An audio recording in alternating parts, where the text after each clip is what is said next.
Panama का case के इमरान के सहूलतकारों के कहने पे ये खेल खेला गया। जावेद हाशमी ने तो ये बात बहुत पहले हमें बता दी थी कि जज और जनरल मिलेंगे और इस बात तुम्हें अदालत के जरिए निकाला जाएगा और उसके बाद फिर खूब जदोकोब किया जाएगा। और वो सारा कुछ हुआ।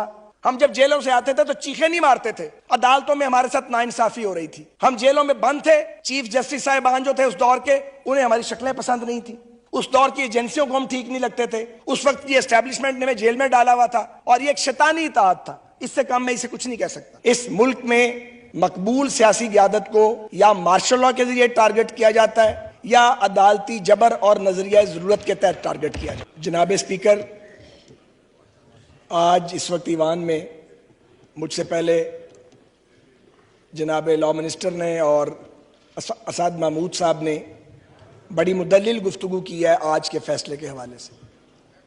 बदकिस्मती से पाकिस्तान की अदालती तारीख हादसात, नाइंसाफियों और नाहमवारियों से भरी पड़ी है। इस मुल्क में भुट्टो मरहूम का अदालती कत्ल किया गया, यहीं अदालत के बैकडोर से यूसुफ रजा गिलानी साहब को गैर कानूनी और गैर आइनी तौर पर डिस्क्वालीफाई किया गया और यहीं चंद बरस पहले हमने पनामा बेंच के नाम पर एक तमाशा और एक ड्रामा देखा और एक ब्लैक लॉ डिक्शनरी का हवाला लेकर मियां नवाज शरीफ साहब को डिस्क्वालीफाई किया गया, क्योंकि इस मुल्क में मकबूल सियासी क़यादत को या मार्शल लॉ के जरिए टारगेट किया जाता है या अदालती जबर और नजरिया जरूरत के तहत टारगेट किया जाता है। मुझे बहुत अच्छी तरह याद है जब हम गिलानी साहब की कैबिनेट से उससे पहले की बात है, उन्हीं दिनों की बात है जब ये जजिस बाली तहरीक चली। आप पीपल्स पार्टी के दोस्त हमें कहते रह गए कि थोड़ा इंतज़ार करो, लेकिन हम अदलिया की गैर जानिबदारी और आज़ादी के रोमांस में या रोमान में बहुत आगे निकल गए। मुझे वो दिन भी याद है जब मियां नवाज शरीफ साहब मॉडल टाउन से लॉन्ग मार्च की क़यादत करने के लिए निकल रहे थे। हमारा कोई मामा चाचा, कोई भाई भतीजा जज नहीं था, तो हमारा कोई पर्सनल इंटरेस्ट नहीं था। आप हमारे इत्तेहादी थे और हमने वो कैबिनेट छोड़ी, आप हमें समझाते रह गए और हम अदलिया की आज़ादी के परचम को और बहाली के परचम को लेकर निकल आए। जब नवाज शरीफ साहब निकल रहे थे तो उनको 2 कॉल्स आई पाकिस्तान के बाहर से और उन्हें कहा गया कि आपकी जान खतरे में है, आप बाहर ना निकलें। उन्होंने अपनी जान को भी खतरे में डाला, हम भी जो उनके हम रकाब थे सारे अपनी जानों को, उन दिनों में धमाके बहुत होते थे, खतरे में डाला। कि मकसद क्या था? एक आज़ाद और गैर जानिबदार अदलिया का क़याम। हम इफ्तिखार चौधरी साहब को नहीं जानते थे, ना कोई वास्ता था, ना बाकियों को जानते थे, लेकिन हम समझते थे कि जनरल मुशर्रफ ने ज्यादती की है, जुल्म किया है और हम बाहर निकल आए। लेकिन आज कई साल गुजरने के बाद जब नजरिया ज़रूरत के तहत अदालत से फैसला आता है या जब हम देखते हैं कि किसी फैसले में नजरिया ज़रूरत की बदरू भटक रही है, तो यकीन कीजिए कभी कभी शर्मसारी होने लगती है कि यह तहरीक चलाने की क्या ज़रूरत थी। अदलिया बहाल तो हुई, अदलिया को हम आज़ाद और गैर जानिबदार नहीं करवा सके, इसको हम एडमिट करते हैं। मैं खुद जेल में गया हूं 2 बार, बहावलपुर जेल और मियां वाली जेल, इसी चक्कर में मेरे रुफ़का भी गए। उसका नतीजा क्या निकला? पनामा बेंच, पनामा का केस के इमरान के सहूलतकारों के कहने पे ये खेल खेला गया। जावेद हाशमी ने तो ये बात बहुत पहले हमें बता दी थी कि जज और जनरल मिलेंगे और इस बात तुम्हें अदालत के जरिए निकाला जाएगा और उसके बाद फिर खूब जदोकोब किया जाएगा। और वो सारा कुछ हुआ जैसा कि हाशमी साहब ने बताया था। वो इमरान खान के साथ थे और इसलिए उससे अलग हो गए थे। तो बात यह जनाब कि यह सिलसिला कहीं रुकना चाहिए, सिलसिला नहीं रुक रहा। मैं ये सवाल पूछना चाहता हूं और पूरी कौम सुन रही है इस बात को, मोअज़्ज़िज़ जज साहिबान भी सुन रहे हैं कि अगर इमरान खान के ऊपर नो कॉन्फिडेंस हुआ है तो ये कौन सा गैर कानूनी या गैर आईनी रास्ता इख्तियार किया गया? हमने धरना तो नहीं दिया, हमने इस्लामाबाद का घेराव तो नहीं किया, हम उस साइड पे बैठे थे, उधर से उठा के हमें जेलों में डाल दिया। हम में से किसने जेल नहीं काटी? हम रोए तो नहीं? हम जब जेलों से आते थे तो चीखे नहीं मारते थे, अदालतों में हमारे साथ नाइंसाफी हो रही थी। हम जेलों में बंद थे, चीफ जस्टिस साहिबान जो थे उस दौर के, उन्हें हमारी शक्लें पसंद नहीं थी। उस दौर की एजेंसियों को हम ठीक नहीं लगते थे। उस वक्त की एस्टेब्लिशमेंट ने हमें जेल में डाला हुआ था और ये एक शैतानी इत्तेहाद था। इससे कम मैं इसे कुछ नहीं कह सकता। एक शैतानी इत्तेहाद था, एक मुसल्लस कायम थी। हमने उसको भुगता और जब हमें मौका मिला तो जो पाकिस्तान के आइन में लिखा हुआ है उसके मुताबिक हमने नो कॉन्फिडेंस मोशन डाली और वो कोई जुर्म नहीं किया। और जब यहां इस्लामाबाद में इमरान खान आ रहा था तो याद कीजिए वो दिन जब ऑनरेबल सुप्रीम कोर्ट से ये फैसला दिया गया कि इसको आने दो और सारी इस्लामाबाद पुलिस को एक तरफ कर दिया गया। सिक्योरिटी सारी लेयर्स तोड़ दी गई, खत्म कर दी गई। फिर क्या हुआ? उन्होंने यहां आग लगाई, हंगामा किया, यहां पे इमलाक को नुकसान पहुंचाया। इमरान खान को तो किसी ने नहीं बुलाया। उस बेंच ने इमरान खान को क्यों नहीं बुलाकर पूछा कि तुमने ये क्या किया, तुमने यहां पे ये खिलवाड़ कैपिटल के साथ क्यों किया? एक न्यूक्लियर स्टेट का कैपिटल है, तुमने इसे तमाशा क्यों बनाया? कोई एक वाकया जनाब। और आज जो फैसला आया है, इस खराबी की बुनियाद मैं बिला खौफे तरदीद ये कहना चाहता हूं, इसकी बुनियाद वो गैर मुनसिफाना, गैर कानूनी और गैर आईनी फैसला है जो पंजाब असेंबली के 25 अरकान को डिस्क्वालीफाई किया गया। वो इस खराबी की बुनियाद है कि तुम्हारे वोट भी नहीं गिने जाएंगे और तुम्हें डिस्क्वालीफाई भी किया जाएगा। गोया जुर्म नहीं किया मगर तुम्हें डिस्क्वालीफाई कर दिया गया। हम चल पड़े पाकिस्तान को डिफॉल्ट से बचाने के लिए। हमने इमरान खान के गुनाहों का छापा अपने सर पे उठा लिया। हम आईएमएफ के उस नामुकम्मल प्रोग्राम को ठीक करने के लिए चल पड़े। ऑब्वियसली कीमत बढ़नी थी और हमें धकेल दिया गया कि जाओ जाके अब महंगाई से इलेक्शन लड़ो। तो नतीजा आपके सामने है। और जब रिव्यू डाला गया, सवाल यह है कि उस रिव्यू को सुना क्यों नहीं गया? आपने रिव्यू को बैक बर्नर में क्यों डाला? यह किस तरह का इंसाफ है? यह आपकी मर्जी का इंसाफ है भाई। जब दिल करे इंसाफ दे देंगे, जब दिल करे तो इंसाफ नहीं देंगे। पाकिस्तान 22 करोड़ गूंगों, बहरों और अंधों का मुल्क तो नहीं है ना जी। और यहां जो लोग बैठे हुए हैं वो तो सारे 13 14 बार जेल काट आए हैं। डिस्क्वालिफिकेशन का भी कोई खौफ नहीं है किसी को। तो क्या इस मुल्क को इस तरह लेके चलना है?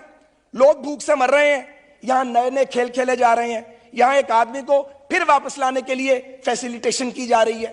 पहले नैब के जरिए पॉलिटिकल इंजीनियरिंग की गई, अदालतों के जरिए की गई, एजेंसियों के जरिए की गई।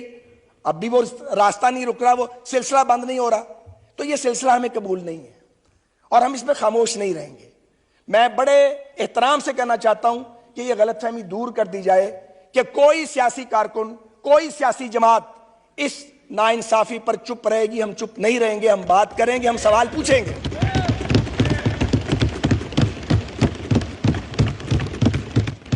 अब गुजारिश यह है, एक अफसोसनाक सूरत हाल सामने आ गई है जो कोई पाकिस्तानी नहीं चाहता कि जो मशवरा दिया गया प्राइम मिनिस्टर को, बल्कि हुक्म दिया गया, एक अदालती हुक्म था कि वजीर आजम का मतलब है वजीर आजम और कैबिनेट, उस पर अमल दरामद हो रहा है। उस दिन बिलावल साहब ने भी ये बात की है।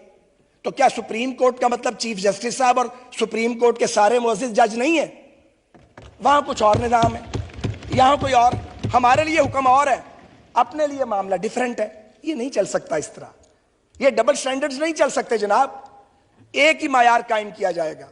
और हम देख रहे हैं कि हमारे मुकदमात में सर्टन कुछ मखसूस लोग हैं, उनको बेंच में बिठा दिया जाता है और बाकियों को नहीं बैठने दिया जाता। मकबूल बाकिर साहब मुझे नहीं जानते, मैं उन्हें नहीं जानता। उनके पास मेरा मुकदमा लग गया, मैं जेल में था, मेरी खुशकिस्मती लग गया, जमानत हो गई 1.5 साल बाद। उसके बाद पाबंदी लगा दी गई, कोई नैब का केस मकबूल बाकर साहब के पास और मियां खेल साहब के पास नहीं जाएगा क्योंकि वो आजाद जज थे। ये हम सब के साथ यही कुछ किया। किसी को शर्म आई है कि कोई कभी एम्बैरस हुआ है?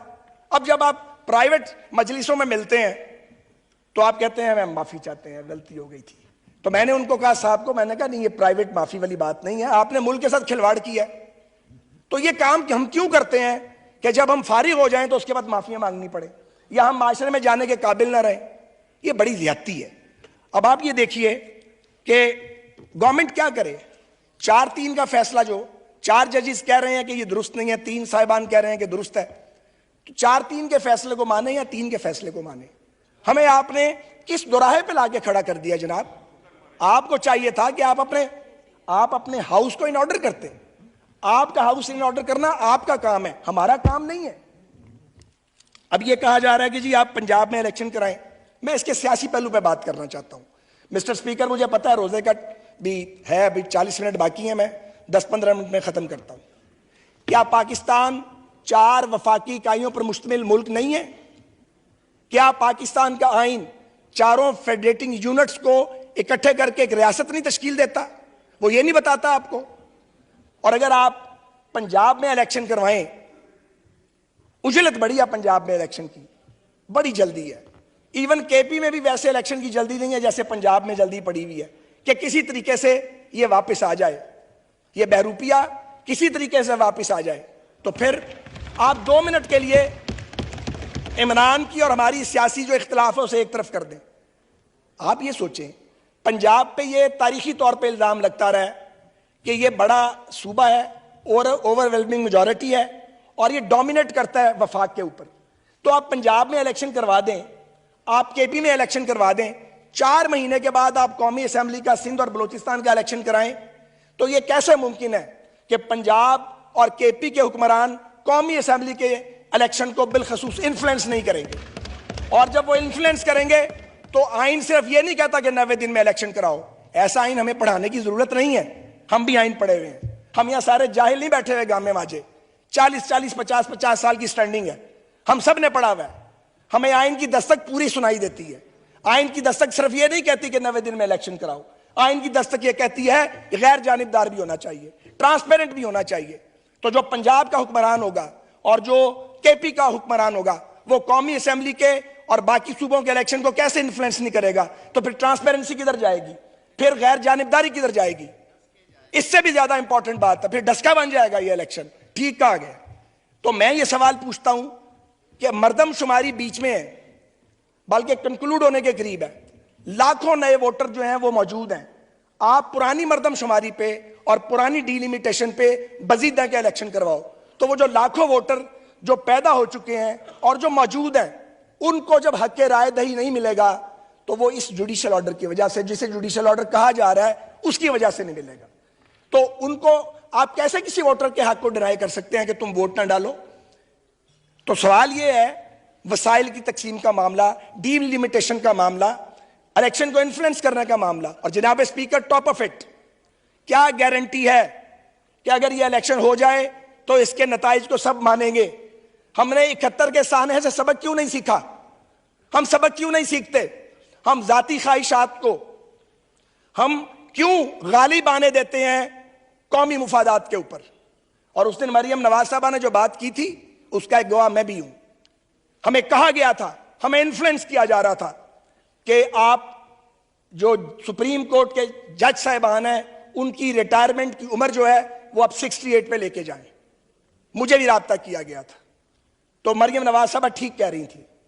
मैं इससे आगे नहीं जाऊंगा बात, लेकिन ना सहूलतकारी खत्म होने में आ रही है, ना ख्वाहिशात खत्म होने में आ रही हैं। तो ये जो एक्सटेंशन का अजाब है, ये लगता है कि अब कहीं और भी जा रहा है। ये नहीं जाना चाहिए।